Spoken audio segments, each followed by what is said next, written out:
আলাইকুম রহমতুল্লাহি ওয়া বারাকাতুহু। আলহামদুলিল্লাহ ওয়া সালাতু ওয়াসসালামু আলা নবী ওয়া রাসূলিল্লাহি মিনাশ শাইতানির রাজিম। বিসমিল্লাহির রহমানির রহিম। ফাকরাউ মা তায়াসসারা মিনহু ওয়া আকিমুস সালাহ ওয়া আতুস যাকাহ ওয়া আকরিজুল্লাহা কার সান হাসানা। আজকের বক্তব্যের বিষয় হলো কোরআনের মাঝেও মানুষ হাত দিয়েছে। এই কোরআনের মাঝেও কি করেছে? মানুষ হাত লাগিয়েছে। সে সম্পর্কে আমি যে আয়াতটা তেলাওয়াত করেছি ৭৩ নম্বর সূরা, সূরা মুজাম্মিল, আয়াত নাম্বার হচ্ছে ২০। ৭৩ নম্বর সূরার ২০ নম্বর আয়াত, সূরা মুজাম্মিল। আল্লাহ বলতেছে, তোমরা সালাতের সময় যতটুক সহজ হয় ততটুক তোমরা পাঠ করো। এখানে কোনো বাধ্যতামূলক নেই। আল কোরআনে কিন্তু রুকু ব্যবহার করা হয়েছে। আল কোরআনে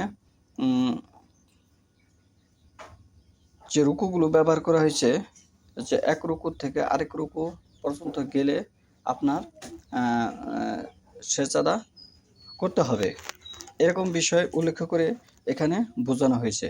কিন্তু আল্লাহ বলতেছে, তোমার জন্য যতটুকু সহজ হয় ততটুকু তুমি পরে রুকু করতে পারবে। এ বিষয়ে আরও অসংখ্য হাদিস আছে, হাদিস এসেছে। যেমন সূরা ফাতিহা পারে, সূরা ফাতিহার পরে সে অন্য আরেকটি সূরা সে পারে না, তখন সে যদি আর রহমান এই আয়াতটুকু বলে, তারপর তার সালাত সেই শুদ্ধভাবে হবে। রাসূলুল্লাহ সাল্লাল্লাহু আলাইহি ওয়াসাল্লাম তার সাহাবী সারা রাত জেগে নামাজ পড়তেন, কোরআন তেলাওয়াত করতেন। এতে তাদের অনেকে কষ্ট হতো, পা ফুলে যেত। সেজন্য এই আয়াতে তাদের যতটুকু সহজ ততটুকু তেলাওয়াত করার কথা বলা হয়েছে। তাহলে এখানে যে কোরআনে রুকু লাগানো হয়েছে, এগুলো কিন্তু তাহলে কোরআনের সাথে যে একটা আল্লাহর সাথে, ওহির সাথে যে সম্পর্কিত বিষয়, এটি বোঝা যায় না এই আয়াত দ্বারা। তাহলে আল্লাহ বলতেন যে এই এক রুকু থেকে আরেক রুকু যাওয়ার পরে তোমার সেজদা করতে হবে। যেমন সূরা ইখলাসের প্রথম আয়াত পড়লো আপনার সালাত হবে, যেমন কুল হুয়া আল্লাহু আহাদ।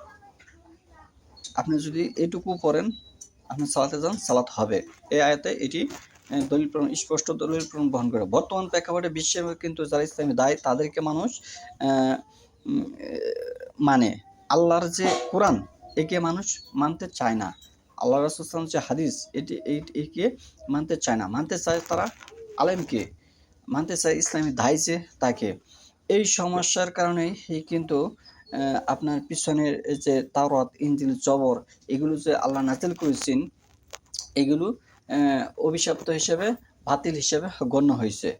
আল্লাহ কিন্তু নাজিল করেছেন, কিন্তু আল্লাহর তরফ থেকে নাজিল হয়েছে, কিন্তু আল্লাহ এবার বাতিল হিসেবে গণ্য করেছে। সহিহ শুদ্ধ হিসেবে আল কোরআনকে সে বহাল রেখেছে। সর্বশেষ গ্রন্থ আল কোরআন, এটিকে সে বহাল রেখেছে। কেন বহাল রেখেছে?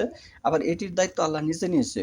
আর পিছনেরটি আল্লাহ বাদ দিয়েছে। এই কারণে ওই পিছনের যে বিষয়গুলো তারা ঠিক অনুরূপভাবে বর্তমান প্রেক্ষাপটে যেমন মানুষ ইসলামী দায়কে মানে, পিছনের লোকেরাও ঠিক ওই ইসলামী যে দায় স্কলারশিপ ছিল, তাদেরকে তারা অনুসরণ করতো।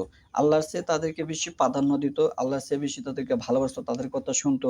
তারা মনে করতো যে তারা আল্লাহর বিষয়ে মিথ্যা কথা বলে না। তাহলে এখানে কিন্তু আল্লাহর বিষয়ে যে মানুষ মিথ্যা কথা বলে, এই আয়াতে কিন্তু বোঝা যাচ্ছে। এই আয়াতে বলতেছে যে তোমাদের যতটুকু সহজ হয় ততটুকু তোমরা পড়ো। এখানে কিন্তু আপনি নির্দিষ্ট করে, যেমন আমরা রমজান মাসে অনেক ব্যক্তি দেখা যায় যে প্রতিদিন তারা এক পারা করে তেলাওয়াত করে এইভাবে তারা 30 দিনে 30 পারা সমাপ্ত করে তারা তারাবি পড়ায়। অনেক জায়গায় আছে এরকম নিয়ম, স্টাডি করেছে। কিন্তু এখানে কিন্তু তার কি হলো, এক পারা বাধ্যতা করে দেওয়া হলো। আল্লাহ তো এই বাধ্যতার কথা এখানে স্বীকৃতি দিচ্ছে না। এখানে তোমার মনের অনুকূলে, মনের বাহিরে তুমি যেতে পারবে না।